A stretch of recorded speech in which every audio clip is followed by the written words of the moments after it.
So today is finally the day that we get to see everything we've been waiting for. The long-awaited Season of the Axe reveals. I'm not going to waste any time in this video. I'll be talking about mainly the fighting changes, so the new hero and the reworks. Later on, I'll be talking about everything else. These are mainly just my first impressions along with me relaying info. I'll be going more into detail later on after I get to watch all the fights again and really pay attention to what everyone's got in their kits and talk about the new weapons and arcade changes and whatnot in another video. So let's not waste any more time and get right into it. So first, let's start off with the new hero. And at first glance, they look pretty good. They wanted this hero to be a very aggressive heavy, with strong heavy attacks, easy to access unblockables, a bash, and some very unique feats. So this time around, we didn't see any sort of new gimmick or nothing profoundly unique like we saw with Blackprior's Bulwark counter, or things like Nusha's Trap or Jangjun's Sifu stance. They wanted Sakura to be able to finish opponents off and look to pick off low health opponents to land executions with. She has access to an infinite heavy chain, a kick that can be charged, feinted, or let go early like Warden's Shoulder Bash. She has chargeable heavies, and it looks like she can feint them pretty far into the animation. She's got hyper armor, soft feints, and can follow up heavies with her kick that guarantees another heavy. And charging the kick turns it into a sweep that guarantees a light attack. She looks like a mix between Shigoki and Raider. It looks like she'll be a ton of fun to use in hectic team fights, having all of that hyper armor and being able to just swing heavies and unblockables. I wish there was more to talk about gameplay wise, but it looks like she's got tools that we've already seen before. Her feats seem to be what's really unique about her. Her base feats all sort of fit into the character being an executioner. Her tier 1 grants her super armor during an execution so that she can't be poked out of it, allowing her to take an enemy out of the fight. Her tier 2 lets her mark an opponent. If the opponent is executed, everyone in the surrounding area of the finisher will receive health. Her tier 3 gives her a defensive buff of 30% after an execution, and this buff will stay active until she dies. And then her tier 4 is this powerful 200 damage attack that will insta-kill most opponents unless they have shields or some sort of damage debuff, and it only targets one opponent. Her feat set is definitely very interesting. Being able to finish an enemy in Breach without being interrupted is very valuable, and it's also helpful in Dominion to take someone out of the fight and force them to respawn. Her tier 2 seems alright. I like this feat. I think it has its uses. The tier 3 seems pretty powerful. I wonder what sort of perks she'll have. Maybe one of them will complement it when she's on a zone. And of course, the tier 4 is the one everyone's talking about. In a 1v1, it doesn't look like it'll be all too powerful since it's pretty telegraphed, but in groups, it looks like it'll be very strong. If someone isn't paying attention to you, or if someone sets you up, or you get knocked down, you're basically dead. Also, the cooldown looked relatively fast, so I wouldn't be surprised if she could pull it out twice in a Dominion game. Overall, I really like the way this new hero looks. I like her voice in combat, and I like the way she moves. Although a few of the attacks look unnaturally fast. I'm not talking from a gameplay standpoint like reacting to the moves or anything like that, but the animations, some of them look like she moves her body a bit too fast, but that's just a minor nitpick. With no new mechanic, we've really just gotta wait until we get our hands on her to see how she feels to play. As I said, these are all mechanics we've seen for the past 2 years, so we can all sort of make our own assumptions here. I was expecting a bit more on the creative side, but maybe she'll just be really good with what she has. Now into the reworks. There was nothing really new added onto either hero. UB just tried to improve upon what these heroes already have. So Lawbringer is up first. So far the reception has been mixed on this one. He's had a number of changes. The first big change they made on Lawbringer was removing shove on block. We all knew this was coming, as it was just a mechanic that slowed the game down. Another change is that both Long Arm and Impale are now interruptible. Again, these are necessary changes, as those moves would basically guarantee a kill if there were teammates around. They gave Lawbringer some new chains, a heavy chain, a heavy light chain, which will help him put some more pressure on his opponents, along with a few of his other changes, as now all of his heavy finishers are unblockable. They also made some changes to his light attacks, so his side light openers are now enhanced, meaning that they don't bounce on block and allow him to continue his strings if his opponent blocks them.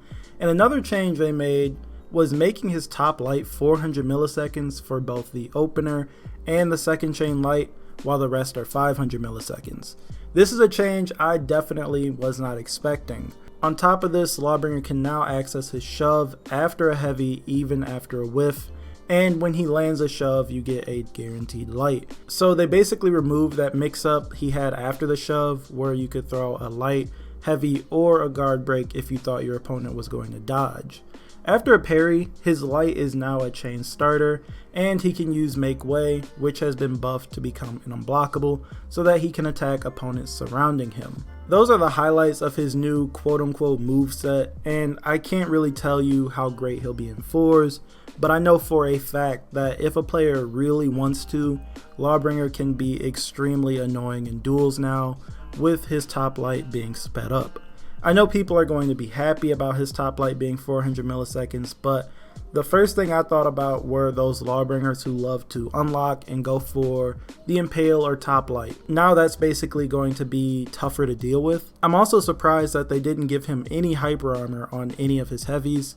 I thought that they'd give it to him because of all the armor he's wearing, or give him something like they did with Raider, which we'll get to in a second, but I guess not. Lawbringer will definitely be a better duelist for sure. He can apply some pressure as he's faster than he was before, and can get to his unblockable much faster and with more ease.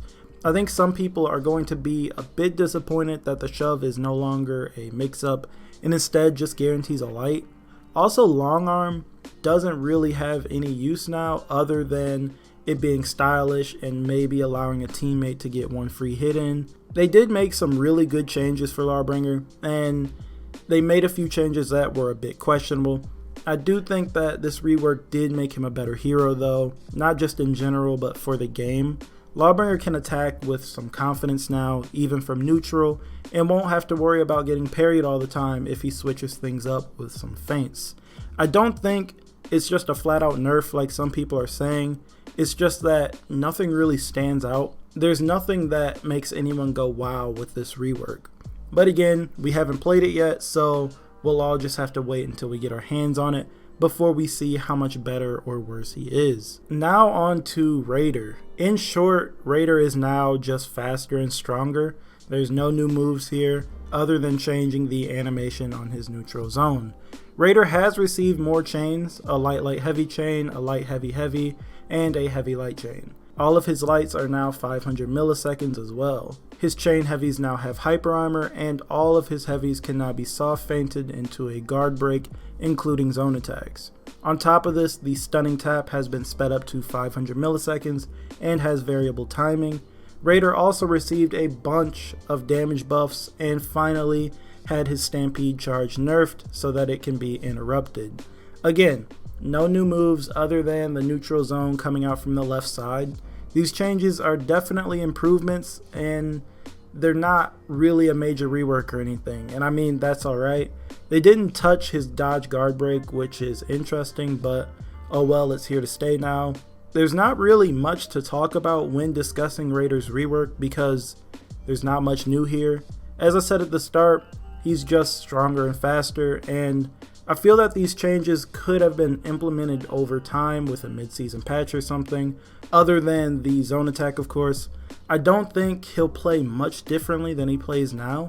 He'll definitely be a better duelist, and he'll be trying to catch people off guard with the zone stunning tap or guard break mix-up.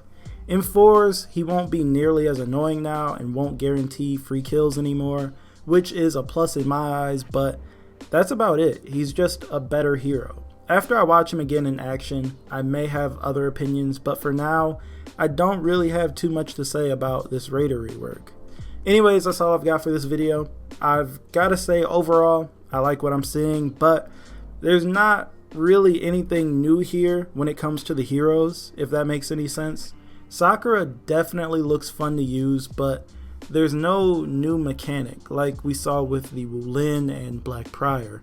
I'm definitely going to use her though, as I do like her style. As for the reworks, I'm not totally in love with them just yet, but then again, that may be because I haven't touched them yet, but I don't think my opinion will change too much. Lawbringers definitely had more to it than Raiders did, and I can say that I really wish that at least one of them had received at least one new move. I've talked about this in the past, but I really don't want to see reworks just speed up heroes, and that's sort of what they did here. Lawbringer, I wanted to see more armor, and I'm not really sure what I wanted to see on Raider, but I mean, I guess they'll both work and be better heroes now. They just won't be really stylish or exciting to use in the first couple of weeks after the season drops. Again, I'm going to look over everything and go deeper into things, including the new weapons and arcade changes and whatnot, so be on the lookout for that, and be sure to talk to me down in the comments and tell me what you all think. Tell me how you feel about the new hero, along with the Lawbringer and Raider reworks. And as always, if you liked the video, feel free to leave a like and sub if you're new, and I will talk to you guys in the next video.